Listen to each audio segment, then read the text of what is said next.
উদীয়মান সূর্যকে অর্ঘ্য নিবেদন করে সূর্য প্রণামের মধ্য দিয়ে মঙ্গলবার সকালে কালিয়াগঞ্জে সুষ্ঠুভাবে দ্বিতীয় দিনের ছট পুজো সমাপ্ত হলো। মঙ্গলবার মাঝরাত থেকেই কালিয়াগঞ্জের শ্রীমতী নদী এবং বিভিন্ন পুকুর ঘাটে ছটব্রতীদের আগমন শুরু হয়ে যায়।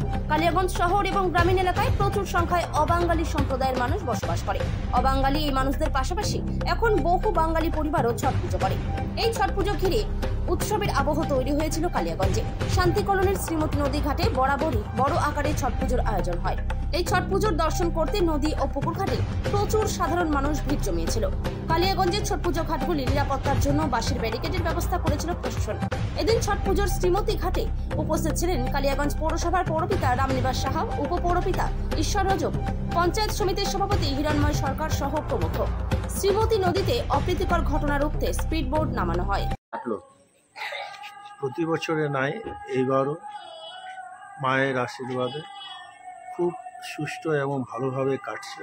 কোনো রকম কোনো অপ্রীতিকর ঘটনা ঘটেনি। আশা করি বিগত দিনেও কোনো ঘটনা ঘটবে না এই ছট পূজাকে কেন্দ্র করে।